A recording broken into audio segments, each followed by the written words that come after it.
Okay, as you all heard, our good Vice Chief of Space Operations talk about one of the critical elements that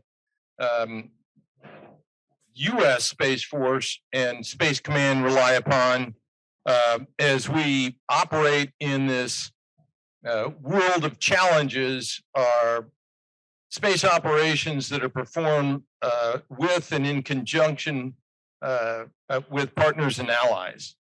So this next topic is space operations writ large. And as you know, this area is increasingly complex and demanding, and the scope and scale of missions are changing fast, especially as our adversaries continue to increase their capabilities to weaponize space. So meeting the challenges demands a collaborative approach with allies and partners, and that's what this panel is aimed to do.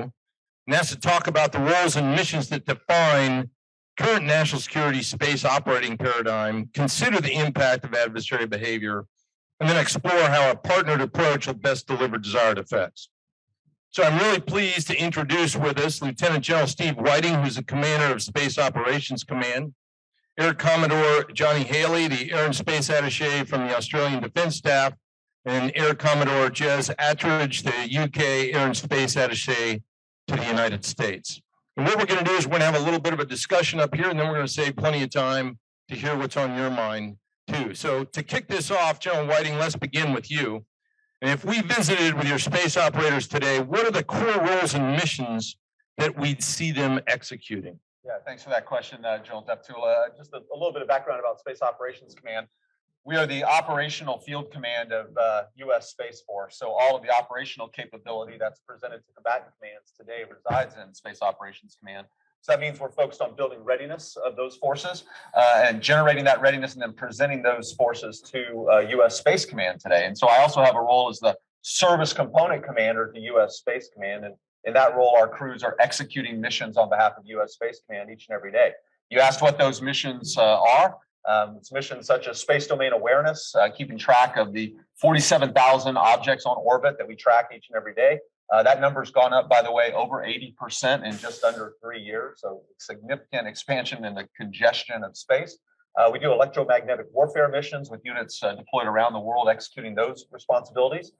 We have a global missile warning capability that can detect missile launches anywhere around the planet and provide that in near real time to senior national leaders, but also the fielded forces. We have command and control capabilities that provide operational level command and control for the vast majority of U.S. Space Command presented forces, defensive cyber capabilities, intelligence, surveillance, and reconnaissance capabilities, satellite communications, precision navigation and timing, and orbital warfare. And most of that we do in concert with our allies. So it's really a privilege to be here with Jez and with John, and we'll talk about those relationships as we go. And then I think you asked what might that look like in 5 years. And I'm always very humble when I try to think about future projections, because let's go back 5 years. October 25th, 2017. At that point, I had just given over responsibility for Air Force Space Command Operations A3 to Joe Guastella, who's here in the audience.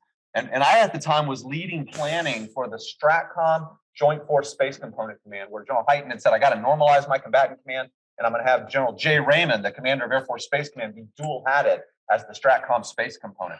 We had not even stood that up yet. And then 5 years later, today, we have a combatant command and a service. So it's hard to say what 2027 is going to look like, except to say that I think the threat will continue to rapidly expand. I hope there's a way that we can stop that from happening, or that the international community can stop that. But all trends are the threat will continue to expand. Secondly, the requirement for space to be further integrated into the entire joint force across the U.S. and with our closest allies and partners, that will only continue to expand, because our terrestrial warfighting teammates are more and more understanding how space is foundational to all they do. And then the last trend I see continuing is the expansion of civil and commercial space into the space domain is only going to continue to rapidly expand. In the next couple of years, I can't wait to watch astronauts walk back out on the surface of the moon. First woman's going to walk out on the surface of the moon. That's exciting. I think in my lifetime, I will see a colony on Mars. And what does that mean for us in the Defense Department? I think those trends by 2027 will look clear But history says as mankind and commerce move into a new area, defense quickly follows. So it'll be exciting to see what happens.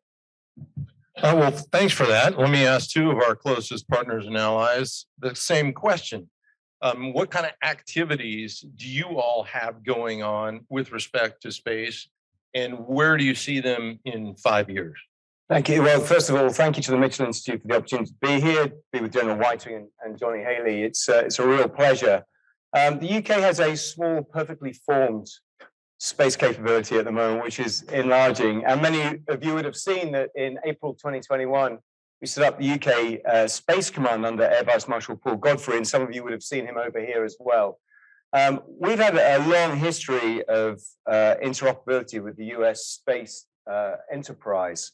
And a lot of that is based around the ballistic missile early warning system on the east coast of the United Kingdom at Fylingdales, where we provide space domain awareness and general awareness of the ballistic missile threat.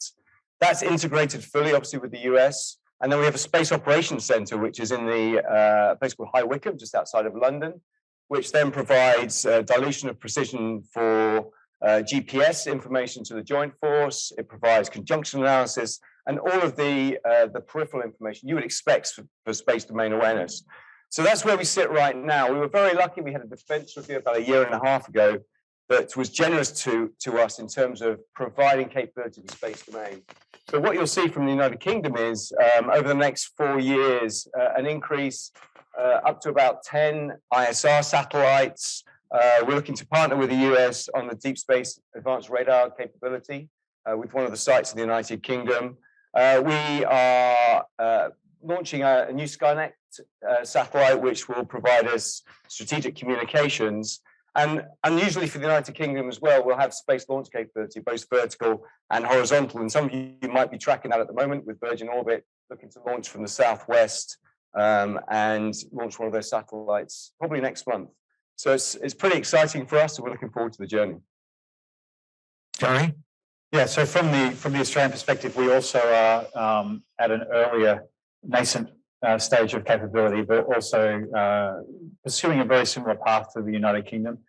We have established a Defence Space Command, which is a truly joint command, but hosted within our Air Force at the moment.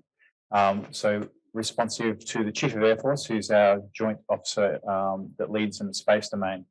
And that Space Command is charged with essentially setting up both the structure and the capabilities and pulling in what has been a federated set of relatively modest, but a federated set of capabilities that have done elements of national security space, usually in partnership and with a heavy focus on space services, as well as services to the Australian intelligence community.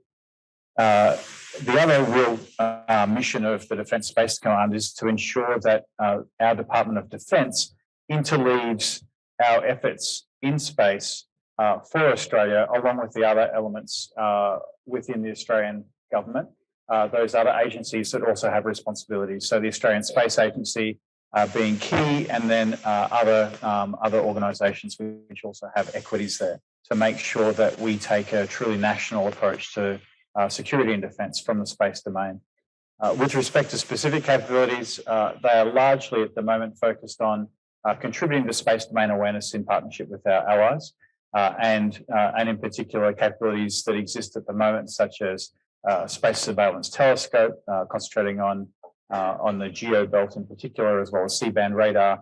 And this is the start of the build-up of provision of space domain awareness capabilities hosted in Australia. I guess when you look at the three nations represented here on stage, you get a really good geographical 120-degree cut of the beach ball as you sort of look around the Earth. So in partnership with these nations and others that we hope continue to join and collaborate, it gives us a really good opportunity to maintain great awareness and custody of objects as they travel around the planet. And then similar to what Jez said, and we'll talk, I'm sure, further about things like access to space and those sorts of things. But importantly, the Australian Defence Force, under an Australian operation called Opta, contributes to Operation Olympic Defender along with other nations, which we might get into later with General Whiting. No, thanks very much. Back to General Whiting. Could you talk to us a little bit about how you integrate operations inside the CSPOC amongst commercial allies and partners with respect to military operations? Yeah, so the CSPOC is the Combined Space Operations Center at Vandenberg Space Force Basing in California. And when we were part of the Air Force, it was our space AOC, if you will. But it's our command and control platform that provides operational level command and control for, as I previously mentioned, probably 90+% of U.S. Space Command's inventory capability. And right in the name itself, combined highlights this interaction that we have with the UK, with Australia, and with our Canadian partners there. And of course, anything that's combined in the US system is also joint. So we also have members of all of the US services that are a part of that. And that's really the secret sauce there. If you walk out onto that ops floor in a brand new state-of-the-art facility, it's very possible today that it might be an Australian wing commander or a Royal Air Force wing commander who's leading the team at the top secret level and providing that command and control, making real-time decisions about how we execute operations across our enterprise of all the capability we've agreed to pool together and to command and control at the same time. So that's a really important part of that mission, is that it's combined. And as was previously mentioned by Jez and John, they have their own national ops centers. And in real time, the CSPOC is talking to them. They're providing space support requests to each other and flowing information, flowing support back and forth. General, you mentioned, or you asked about the commercial aspect of the integration. That's really vital as well. Of course, a lot of representatives of commercial industry here, and often you compete against each other for contracts and programs working with each of our militaries. But at Vandenberg, commercial industry has come together as in a cooperative fashion to say we all have contracts, but let's work together to share information with the military and derive intelligence from them so that we can all have better situational awareness of what's happening across all of our constellations in the space domain. So that has opened up for us new information that we wouldn't otherwise have. I think it's been beneficial to our commercial partners because we're all seeing at the CSPOC that intelligence at the highest levels and then making smarter decisions and more rapid decisions. So the CSPOC's a really important place for us because it integrates all of these streams of combined, joint, and commercial. And I think we're all better for that. Very good. Back to Jez and Johnny. Could you help the audience understand a bit how you conduct operational command and control of your space operations? And do you have the same kind or similar tactics, techniques, and procedures as the U.S. Space Force? Yeah, what I'd like to do is just foot stomp the SPOC and the CSPOC links, because there is no military capability without command and control. We know that. So that integration of the UK Space Operations Centre, the Canadian, the Australian Space Operations Centres into the CSPOC with joint staff on the floor plate is absolutely essential to how we do business, and that's mature now. And the future for that will just see sunny uplands. I think we have about 20 space professionals across the US space enterprise, which we're proud to support. It makes sure that although English is spoken, American is understood amongst our people, which is always important, separated by a common language. But that fosters the relationship that we need to go forward. And it also means that we're joint by design as well. And we'll get into that a bit more, I think, later on. On the commercial side, it's really important, and we've taken a US lead on this. So we're about to stand up this month the Joint Commercial Operations Meridian Cell in the UK, which is based on the Americas and Pacific models that the US has already in place. And it will mean that we can provide that defend and protect function for commercial operators, following effectively the sun around the globe, which I think is really important and should underwrite where we go forward in the future. And then without trying to draw a visual Y diagram, ultimately the characteristic of Australia is a geographically large nation with a relatively small population, a relatively small tax base, and a correspondingly sized military means that we have to do things and pitch our resources where they'll be of most benefit and work well to complement, not compete or overlap with partner and ally capability where we can. And so in a similar way, we have the AusSPOC, the Australian SPOC, which is co-located right beside the Australian Air Operations Centre, inside our Joint Operations Command headquarters, right beside our Joint Operations Command floor. You know, in a very strong joint headquarters building under the command, ultimately, of the Chief of Joint Operations. You know, the equivalent of our single global COCOM.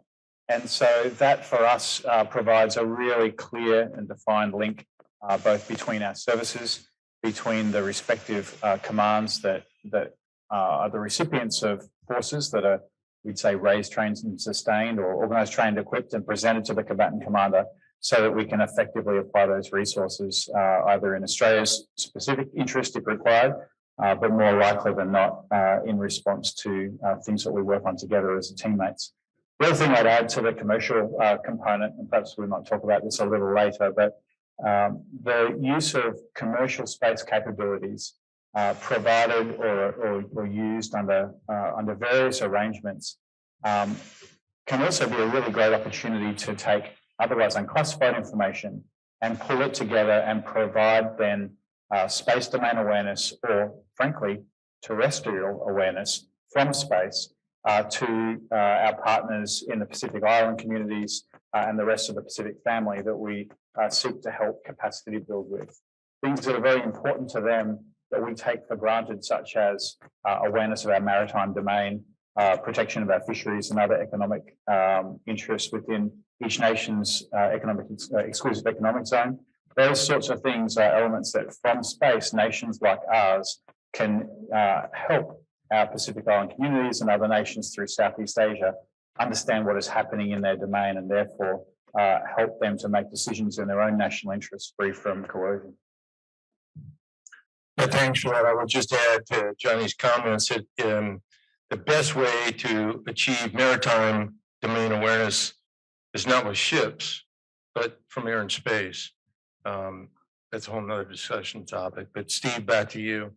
If we were going to take a tour around the world, how would you explain Space Force's role in supporting current terrestrial missions, as well as Operation Olympic Defender? And for those of you in the audience who aren't familiar, Olympic Defender is a U.S. Space Command operation of allied spacefaring nations to work together to deter hostile actions in nations in space. Yeah, Olympic Defender is really important for us, and I think it's already been mentioned, but at the prompting of our allied teammates a few years ago, they said we need a named operation in space that we can all rally around. The UK, Australia, and Canada and the United States have all signed up that we're going to operate day to day in space.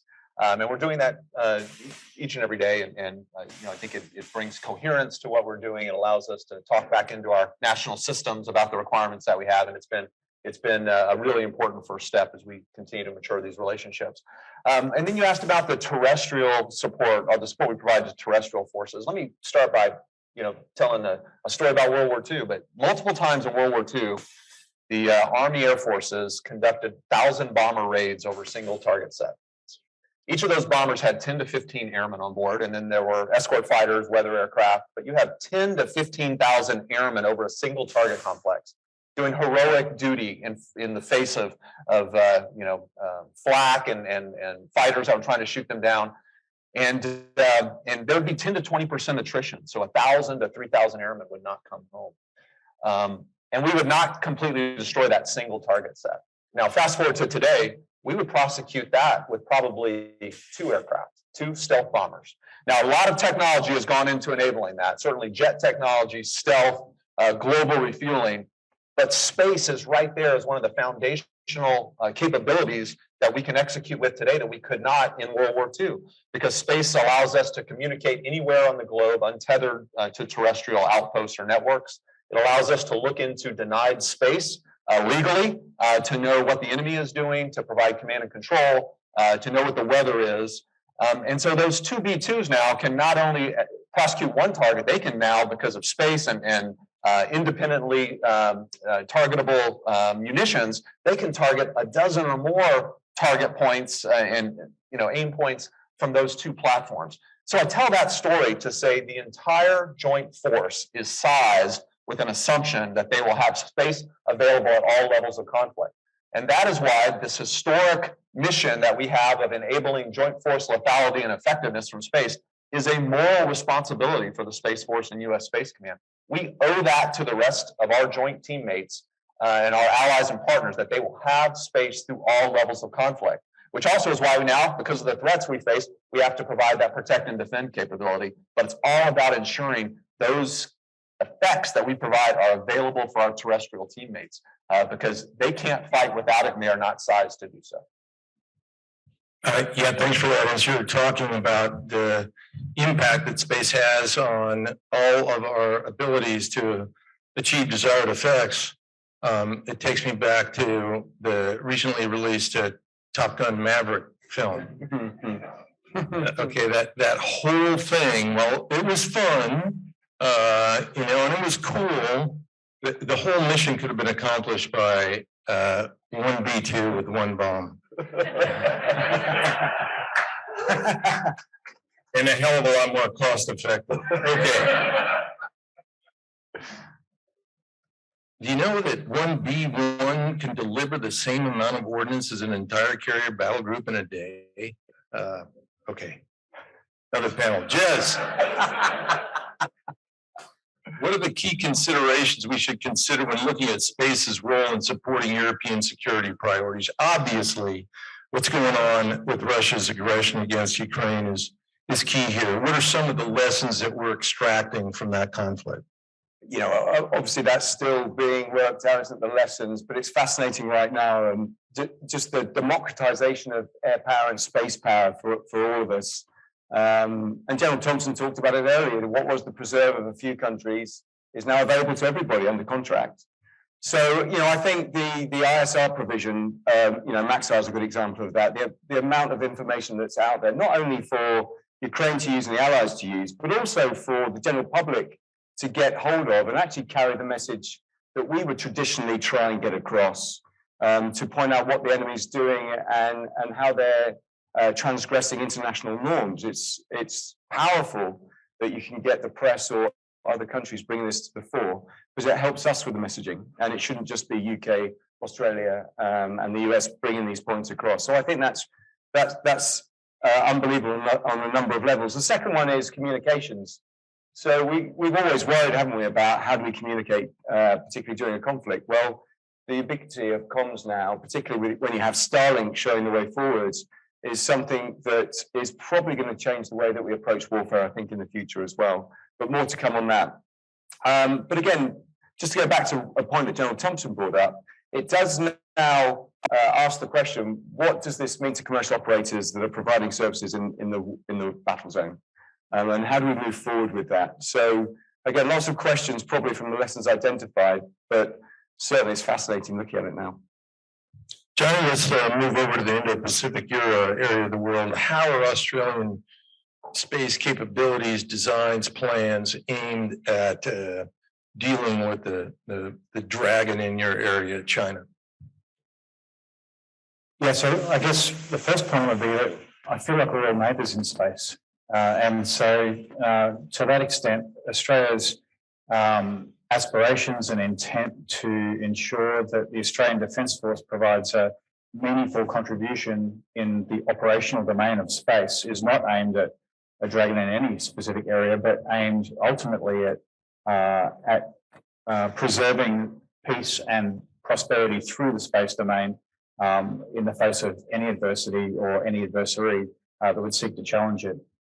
Specifically, what we are seeking to do is to ensure that we provide the joint force resilient capability enabled from and through space. And so what that means is that what we really need to do is treat this less like an airline trying to be efficient and more like something that we would be more familiar with in other domains, trying to be effective. And so ensuring that what we do is resilient because we've designed it to be so, resilient because we have factored in the space architecture of our allies and our likely partners, is ultimately about enabling our joint force against any challenge we might face together. Very good, Steve. In the past, allies tended to be a consumer of U.S. space capabilities, but now that they can provide these capabilities themselves, how does that resort the equation in terms of how you view the use and application of military space? Well, we've been really blessed to have these rich relationships for decades, but as the UK, Australia, Canada, other close partners have now reorganized their militaries to put more of a focus on space, well, we just think that really accrues to all of our collective benefit. Both Jez and Johnny have talked about the new capabilities their countries are bringing on board, and we think that just makes the whole coalition, the partnership stronger, and we all believe we are stronger together as we work this. And so we're excited to see these developments and excited to, as Johnny mentioned a couple of weeks ago, declare IOC of the new telescope in Northwest Australia that's doing great work for us, working future partnerships, as Jez mentioned, on DARC and other systems. We think that's only goodness for us, and it just makes us a better force, and we'll take advantage of all those capabilities they bring. And for Johnny and Jez, kind of a bit of a follow-on, how do you decide where to invest your space capability, given the fact that, that we do, or at least members of peace-seeking nations tend to operate together in an integrated fashion? How does that affect your decisions on where to invest in space? So as I mentioned earlier, we have been lucky. We've had an increase in the budget for us to invest in the space domain, which is absolutely welcome and means that we go from a recipient of capability from the US to contributing now. But we are conscious of the fact it's only a small amount of money, especially compared to the budget that you have over here. So we have to be selective, and this is really where we've been again helped by the US, by the Space Force and Space Command in defining how we should do that, and that's through our relationships with SDA, Space Systems Command, the SWAC, etc., to make sure that we can positively identify areas of capability that add to the overall coalition operations, rather than just doubling down on stuff that we have already. And so for us, it's a very similar answer. So the thing I would add to that component is that I think there's a paradigm change that we need to think about, which is not about who's putting up which bus to add to a broad domain, but at a more fundamental level, as we develop capabilities and technologies in whichever of our respective trusted partner nations, that we can bring a combination of capabilities so that we have best in class from around a set of nations able to be consolidated into interoperable capability that we can all use on whoever's architecture it happens to be going up on. What that means is that requires a level of trust that we have not yet habitualized to talk not only about capabilities, but also about vulnerabilities, so that we can then work together to address those and not just be spending our acquisition dollar where it will contribute best, but also spending our science and technology dollar where it will contribute best, and spending a whole bunch of other smart investments in not just money, but also in our scarce human resource, our smart STEM crew, and developing those sorts of populations within our nation so that we can not be wasteful, and we can make sure that ultimately in our context, that the Western ideological hemisphere and the people that partner with us are best placed to maintain freedom and prosperity in the global commons of space. I mean, just to add to that, I think it's interesting. I mean, to paraphrase Churchill, the only thing worse than integrating with allies and partners is not integrating with allies and partners, right? So I think it's been really positive the way that General Raymond's talked about allied by design, and the National Space Strategy has come out and said integrated by design as well. That really underwrites what we're doing. But what I've noticed is that the Secretary's imperatives are as germane to us as they are to you. And in fact, that first one about resilient space architecture absolutely underwrites not only our military capability, but of course commerce as well. So we're fully behind that. Steve, there's been an increased focus on space domain awareness. It is the U.S. Space Command Commander's #1 priority. Could you talk a little bit about in addition to the capacity that the United States brings to the table, how are you looking at integrating the contributions of the other nations as well? Yeah, space domain awareness is just vital to us. It underpins everything that we do. And I talk about it because it's the easy way to talk about it is that we're tracking these 47,000 objects in space, an 80+% increase in under 3 years because of better tracking capabilities, which is highlighting our investments in the space domain awareness mission. It also is chalked up to the launch of these mega constellations. We're certainly starting to see probably underselling that we've seen now for multiple years. And then reckless actions like the Russian ASAT test last November that we still have hundreds of pieces of long-lived debris that are up. But tracking those objects and cataloging them is only the tip of the iceberg in space domain awareness. It's really about understanding the intent of other countries, making sure that we're enabling the full find, fix, track engagement type of sequence that we need to in all domains. And then making sure that we understand how China and Russia are using space to enable their kill chains, and making sure that we're witting of that and able to take action where needed. So, each of the other countries represented here, plus our Canadian partners and others, are just vital to that. They operate systems that contribute into our space domain awareness catalog, whether that's at RAF Fylingdales or up at the C-band radar at Holt. Or the new space surveillance telescope there also at Northwest Australia, and other capabilities. Canadians have a space-based capability called Sapphire that contributes to us.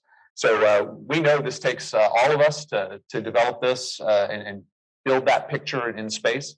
Looking for ways to better incorporate the growing commercial capabilities that are out there. Really an astounding amount of commercial space domain awareness data and information, and all of that helps us to build that better picture of what the domain, what's happening in the domain, and what the intents are of what's going to be happening in the near future.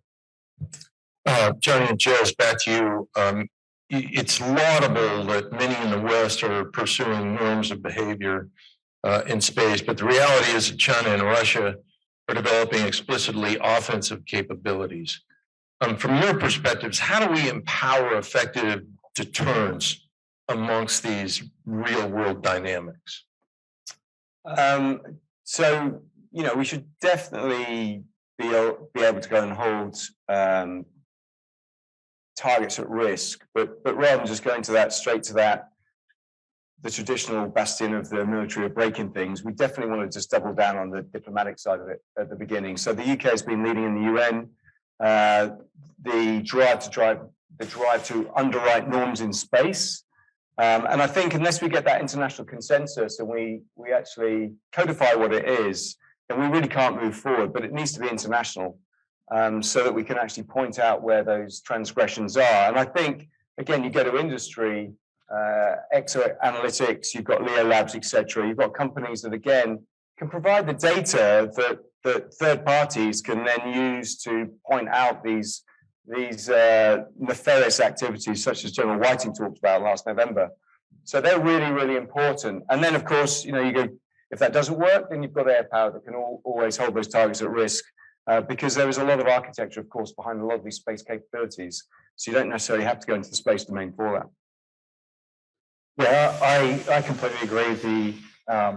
The responsible behaviours in space work, which the United Kingdom have led really well on in the diplomatic sense, it's not only important, but it's also work that's available to nations without the budget to put exotic items into space. They can still provide intellectual contributions to this body of work. And so, I don't think we've mentioned yet the Combined Space Operations Initiative, made up of the Five Eyes nations plus France and Germany at the moment, who are seeking not to have a monopoly on, but seeking to lead and provide some examples and start the conversation about exactly what is and is not normal behaviour, what is and is not responsible, what is and is not going to contribute to the prosperity of all nations when it comes to actions in the space domain. And that's very important work. The other component to the deterrence part that you were talking about there, General, is it's important to remember that despite your capabilities in space or anyone's capabilities in space, there's a lot that can also be achieved on the Earth to enable or deny space capability as well. And so nations with less developed space capabilities still have likely a role in supporting our space domain through deterrence activity, defensive activities, and in some cases offensive activities in relation to terrestrial things that support other nations' space capabilities. And my final point on this is the flip side of deterrence is assurance. And so in a lot of ways, if you look at nations who are not seeking to choose one side or the other in an ideological or a military debate, but are just seeking to be able to chart their own course according to their own individual national efforts, assurance to those nations that nations such as ours who have the capacity to contribute to the defense of peace and prosperity enabled from the space domain are doing so and will continue to do so. And I think that that's a far better attractive force than having simply a deterrence-facing force, which focuses on potential adversaries. Very good. And before we turn to the audience, one quick one for all of you, and that's given the fact that all of our countries are facing resource challenges with respect to money that's spent on defense and space in particular, how do you look at achieving the correct balance between being able to fight tonight and invest in tomorrow? General, we'll go with you first. Yeah, this is a principal focus of U.S. Space Force. When we were in a benign environment without the threats we have today, you could just have all of our systems operating 24/7, 365, just providing those space effects. And we still owe that, as I mentioned, to the Joint Forces, our moral responsibility. But now we have to build the white space and capacity to have forces that aren't just executing the operational mission, but that are preparing, that are training, that are watching for the threats and thinking of new TTPs.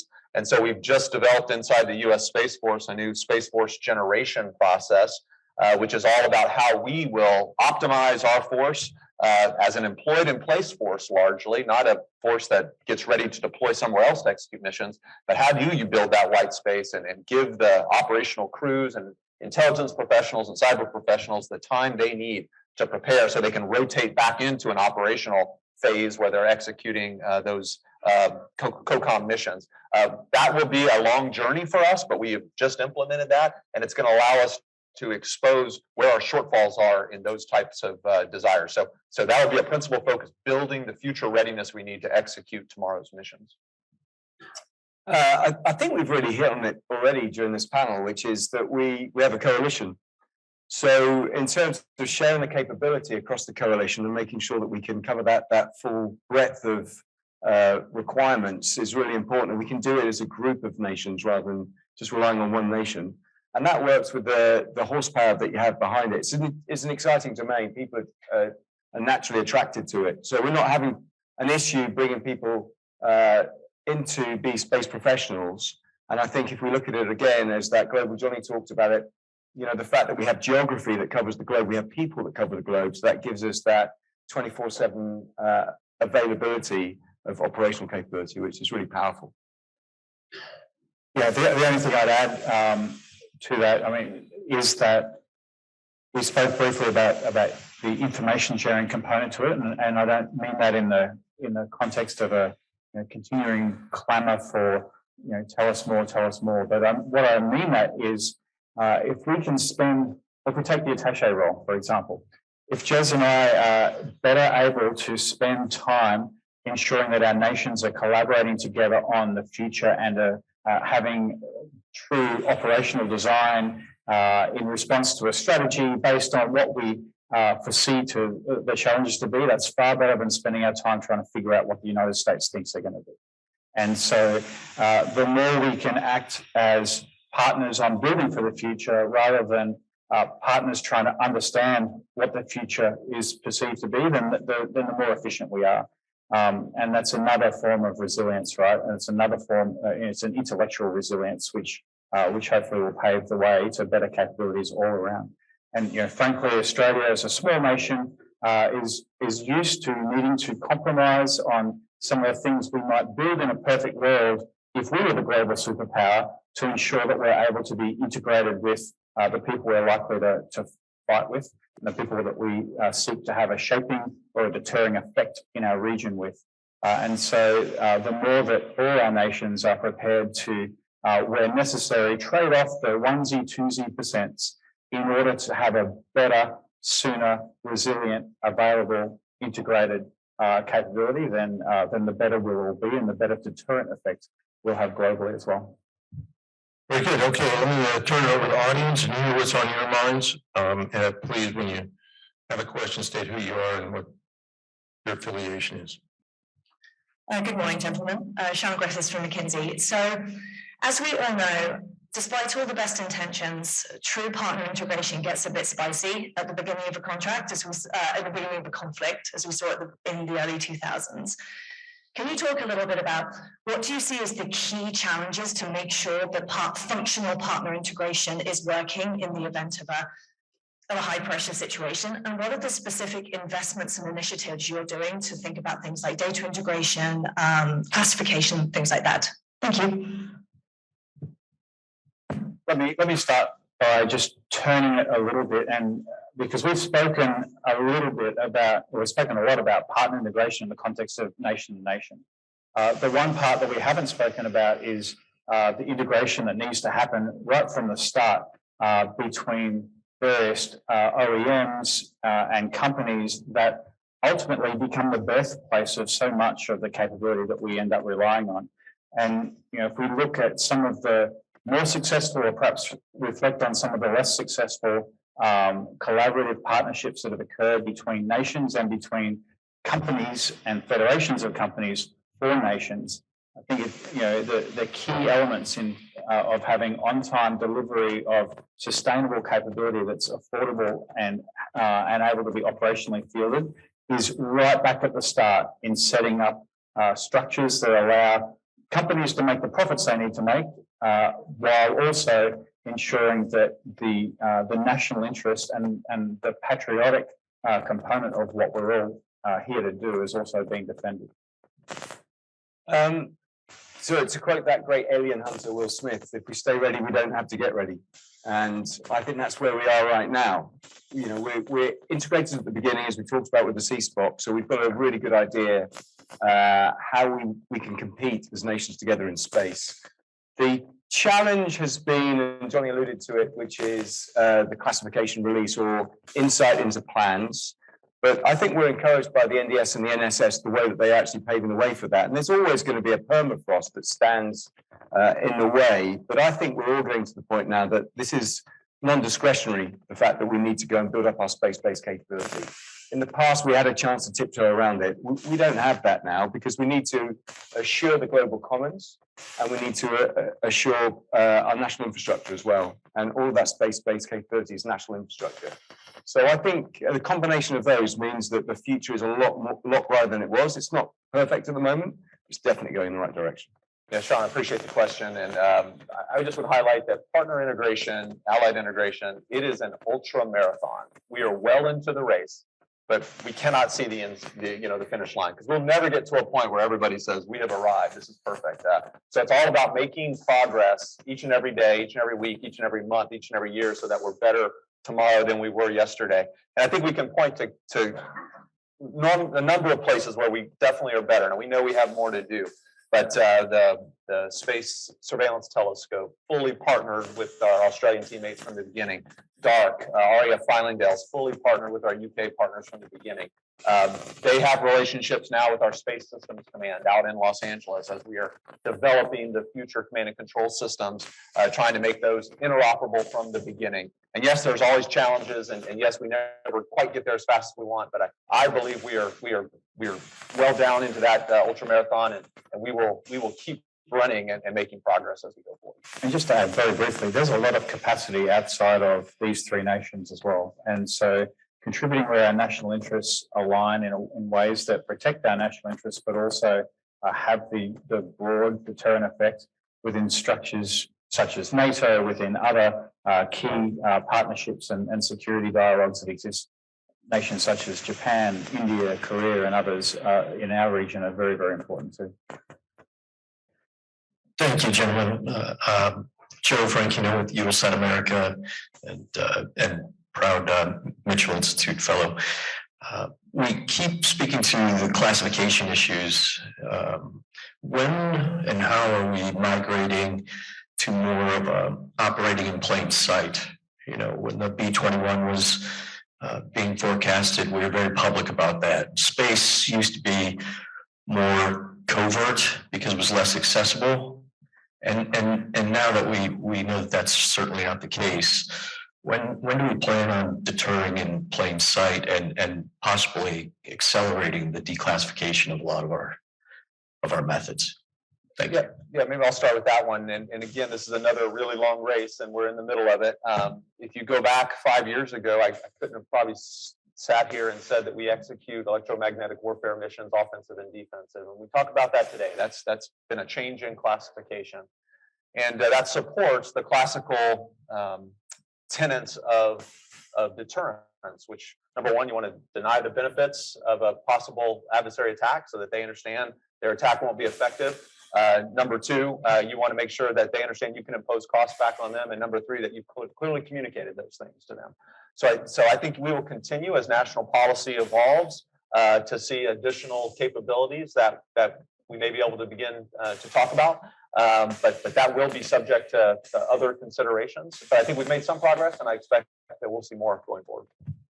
And just to add to that briefly, I believe that there's very strong value in elements of strategic ambiguity, in elements of policy ambiguity, in elements of capability ambiguity as viewed from other nations outside the circle of trust. And so there will be elements where we will never be able to talk about it because we choose not to, even if we had the policy to support it, because we have better deterring with elements of ambiguity. And so we should recognize that. And we have come a really long way. I mean, if we're having this in the 1980s, we wouldn't be having this in the 1980s with us sitting on this stage, and not just in space domain, but in almost any domain. So we've come a long way, and we shouldn't talk about going further without acknowledging that ultimately we're standing on the shoulders of a lot of giants who work behind the scenes in the halls of OSD policy and other places as well. First off, General Deptool was just upset that we had Iron Eagle and not Top Gun. But similar to that question on classification, but we've seen and we're catching rumors of a lot of push from Title 10 capabilities into Title 50. Are you able to share Title 50 amongst our partners the same way you can share Title 10 capabilities? I think the Title 50, the intel community actually does it better than we do on the DoD side. And these are some of the same key relationships that exist on the intel side. And obviously we're partnered tightly with the National Reconnaissance Office and others to learn those lessons and try to take advantage of some of the agreements they have. But I think they do a pretty good job. I'm sure they have challenges they're trying to work through as well. But that's been a model for us on the Title 10 side.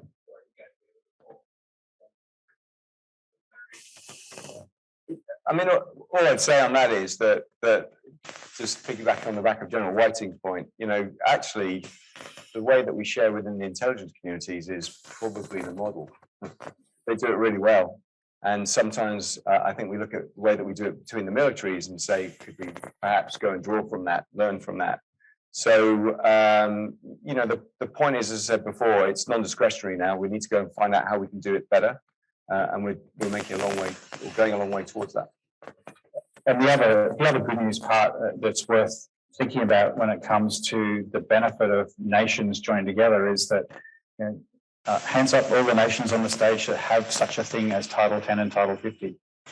Not us, right? So we have different allocations of authorities, different rules that separate the way that elements of our Australian government exercise national power. And so there's a benefit there available within a coalition where people are able to act in ways that are supported within their national rules in support of our mutual interests.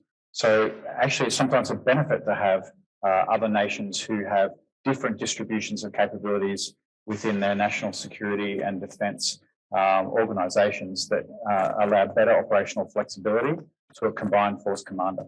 And so there's benefit there as well. Okay, well, unfortunately, that wraps up our panel, Johnny and Jez and Steve, but thank you very much for your insights. And I'm sure folks will be happy to grab you individually and ask you more during the break, which we're going to take right now. And I would ask you to please be back in your seats at 11 o'clock. And please join me in thanking our panelists.